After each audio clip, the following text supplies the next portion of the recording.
नमस्कार विद्यार्थी मित्रांनो, व्यंकटेश एज्युकेशन अँड संस्कृती या आपल्या चॅनलवर सर्वांचे सहर्ष स्वागत आहे। आजच्या व्हिडिओमध्ये आपण मंथन राज्यस्तरीय सामान्य ज्ञान परीक्षा सन 2026 आजच्या व्हिडिओमध्ये आपण 1 फेब्रुवारी 2026 या दिवशी झालेल्या पेपराची संभाव्य उत्तरसूची बघणार आहोत। इयत्ता 4थी, विषय आहे मराठी आणि गणित। चला तर मग व्हिडिओला सुरुवात करूया। त्याआधी नेहमीप्रमाणे व्हिडिओ आवडल्यास व्हिडिओला लाईक करा, आपल्या मित्रमैत्रिणींना शेअर करा, चॅनलवर नवीन असाल तर चॅनलला सबस्क्राईब करा।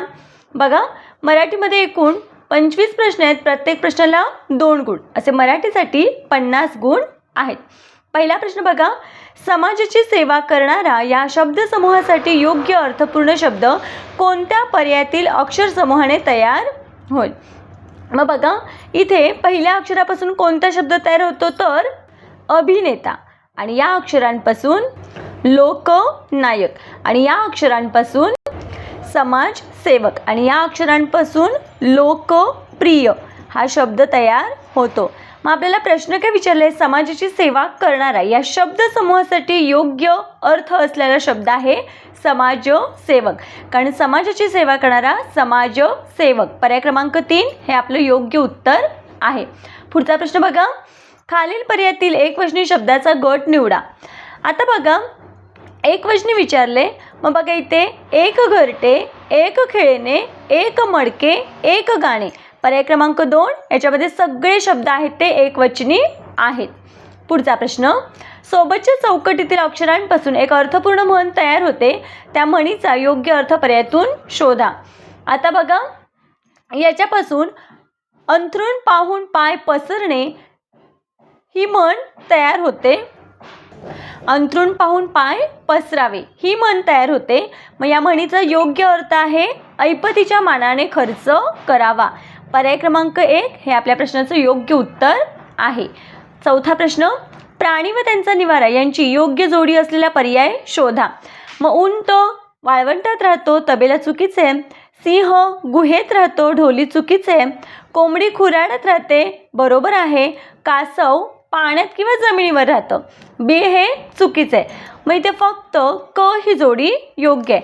मग बघा, पर्याय क्रमांक 4 मध्ये फक्त क आहे, म्हणून मग या प्रश्नाचं उत्तर आहे पर्याय क्रमांक 4। पाचवा प्रश्न, खालील वाक्यात दिलेल्या पर्यायांपैकी कोणत्या वाक्यप्रचाराचा योग्य वापर करता येईल? खो खो खेळताना मार लागला तरीही मुले पर्वा न करता खेळत होती। पर्याय क्रमांक 4 हे आपले योग्य उत्तर आहे। पुढचा प्रश्न बघा, खालील पर्यायातून योग्य विरामचिन्ह असलेले वाक्य शोधायचे। झाडावर चिमणी, कावळा, खारुताई, मैना, राघू यायचे। इथे स्वल्पविराम पाहिजे होता, मग हे काय आहे? चुकीचे। पावसामुळेच नदी, तलाव, धरणे आणि विहिरी भरतात, हे योग्य आहेत, योग्य विरामचिन्ह दिलेले आहेत। अहिल्यानगर जिल्ह्यात असलेले कळसुबाई हे महाराष्ट्रातील सर्वात उंच शिखर आहे। मग बघा, हे पण योग्य आहे। ड बघा, फक्त माणूस सर्व पाणी वापरू लागला तर इतर सजीवांचे काय होईल? प्रश्नचिन्ह पाहिजे होता, म्हणून हे काय आहे? चुकीचे। मग बघा बरं, आपल्याला योग्य विचारले, मग ब आणि क हे योग्य आहे।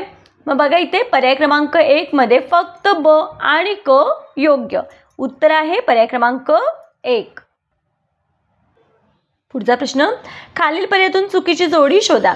60 वर्ष साठी महोत्सव हे चुकीचे, कारण 60 वर्ष ज्याला आपण काय म्हणतो? हीरक महोत्सव म्हणतो। 75 वर्षे अमृत महोत्सव बरोबर आहे, 50 वर्षे सुवर्ण महोत्सव बरोबर आहे, 25 वर्ष रौप्य महोत्सव हे पण बरोबर आहे। चुकीची जोडी शोधायची होती, मग चुकीची जोडी आहे पर्याय क्रमांक 1। पुढील वाक्यात एकूण किती नामे आली आहेत? पाणी खूप थंड केले की लगेच बर्फ होतो। मग बघा, इथे पाणी आणि बर्फ हे 2 काय आहेत? नाम आलेले आहेत। मग 2 कुठे आहे? पर्याय क्रमांक 4 हे आपल्या प्रश्नाचं योग्य उत्तर आहे। खालीलपैकी कोणत्या पर्यायात समुद्र या शब्दाचे 2 समानार्थी शब्द आले आहेत? पयोधी, रत्नाकर। पर्याय क्रमांक 3। चौकटीतील अक्षरांपासून एक अर्थपूर्ण शब्द तयार होतो, त्या शब्दातील कोणत्या क्रमांकांची अक्षरे घेतल्यास मादी या शब्दाचा विरुद्ध लिंगी शब्द तयार होईल? मग बघा बरं, या अक्षरांपासून नगरपालिका हा शब्द तयार होतो. आणि मग नर मादीच्या विरुद्ध लिंगी काय आहे? नर.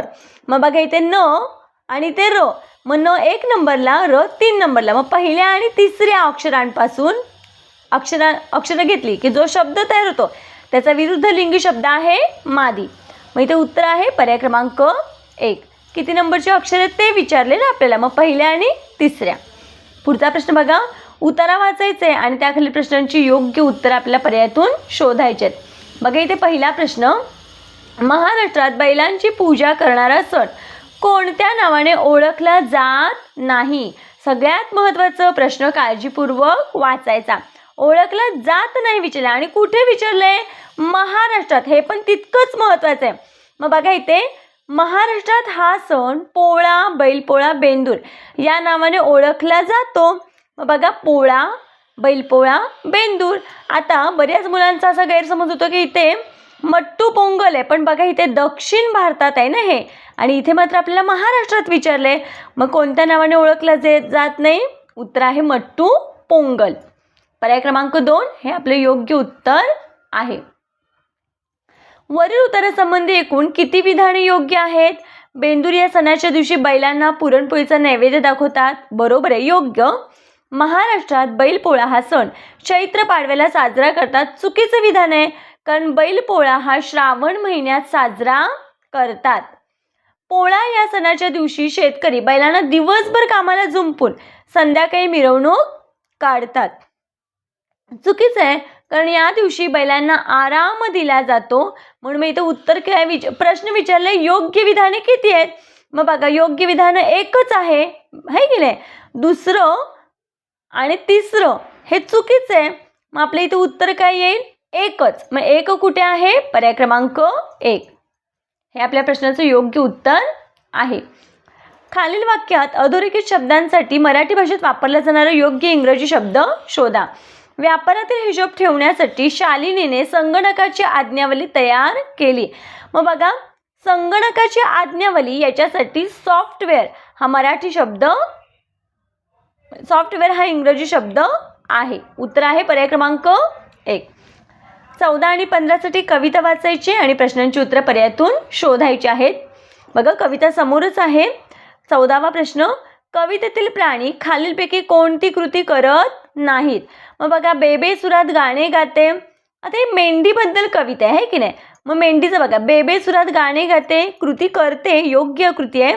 लुबुलुबु गवतात बागडते, बघा इथे लुबुलुबु गवतात बागडते हे पण योग्य आहे. मऊ मऊ ठिपक्यांच्या लोकरीत झोपते, मेंढीच्या अंगावर लोकर असते आहे की नाही. मग ती मऊ मऊ ठिपक्यांच्या लोकरीत झोपते का? मऊ मऊ ठिपक्यांचा दाटे कळप वेही जाई झप झप झप, म्हणजे चुकीचं विधान आहे. 4थं बघा, झुळझुळ झऱ्याचं पाणी पिते, हे बरोबर आहे. झुळझुळ झऱ्याचं पाणी पिते बरोबर आहे. मग आपल्याला विचारले कोणती कृती करत नाही? तर उत्तर आहे पर्याय क्रमांक 3. वरील कवितेत ज्या प्राण्याचा उल्लेख आला आहे त्या प्राण्याचा अनुक्रमे पिलुदर्शक व समूहदर्शक शब्द पर्यायातून शोधा.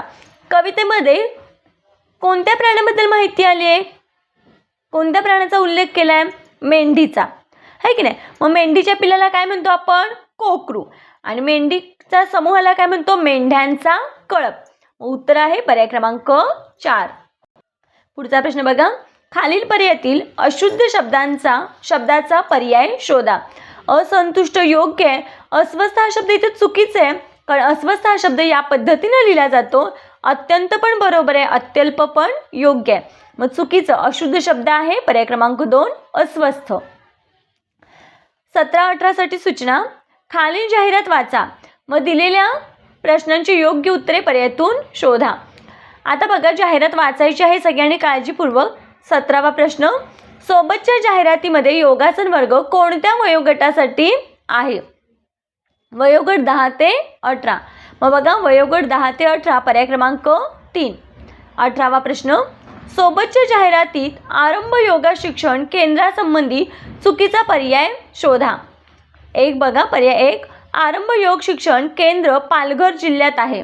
मग बघा इथे स्थळ कुठे आहे? पालघरच आहे. मग हे योग्य आहे. योगासन वर्गाचे आयोजन दिवाळी सुट्टीत करण्यात आले आहे.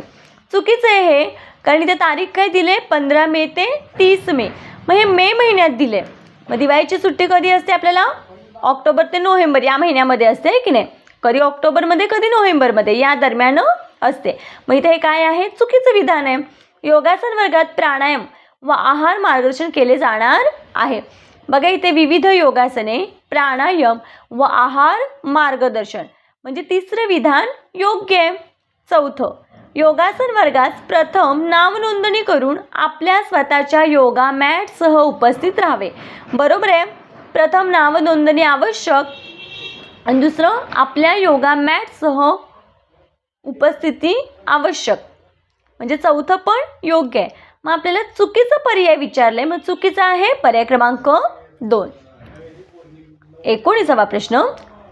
पुढील अर्थासाठी योग्य अलंकारिक शब्द शोधा. ठेंगू किंवा बुटका माणूस म्हणजे आपण काय म्हणतो?